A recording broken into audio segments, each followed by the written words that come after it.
niyo, inay, sa totoo lang, wala kayong kwentang ina. Sige, inay, salamat sa kawalan.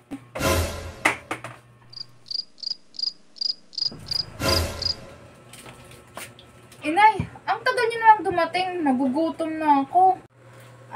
Pasensya ka na anak. Nag-overtime kasi ako para dagdag kita. O sige, inay, magluto ka na, nagugutom na kasi ako eh. Pasensya ka na anak, napapagod na ako. May tinabi akong kanin at ulam dyan, tinakpan ko sa mesa. Kumain ka na lang. Eh, inay, kanin lamig na yun eh. Kainis ka naman, gusto ko yung bagong luto. Anak, pagod na ako eh. Galing pa ako nag-overtime.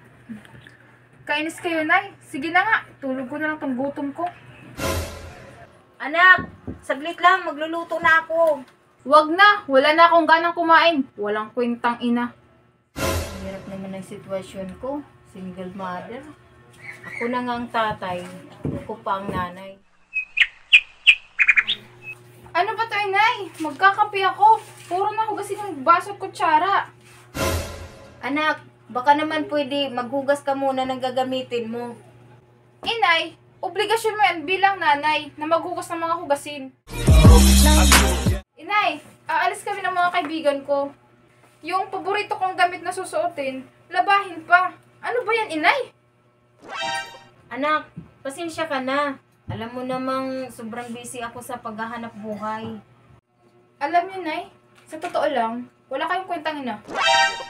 Uy anak, paano mo nasabi yan? Paano ko nasabi yon? Itong sitwasyon natin pagiging mahirap. May mga damit akong gustong bilhin, pero yung mga binibili mo, yung mga ayaw kong damit. Kasi anak, yan lang kasi ang kaya kong bilhin. Sige, inay, salamat sa kawalan. Anak, saan ka pupunta? Kung saan ako masaya, sasama na ako sa boyfriend ko. Oh, Kylie, napasugod ka dito bigla sa bahay. May problema ba? Opo ka muna dito. Naiinis ako kay inay. Hindi na niya ako inaasikaso. Hindi na niya ako pinagluluto, pinaglalaba, pinaghuhugas ng pinggan. Nakakainis na siya. Palagay ko, Kylie, ginawa naman niya lahat para sa'yo. Alam mo, tita, sa pananalita mong yan, wala kang pinagkaiba kay inay. Alam mo, Kylie, hindi mo nararamdaman ang hirap ng pagiging ina hanggat hindi mo ito naranasan.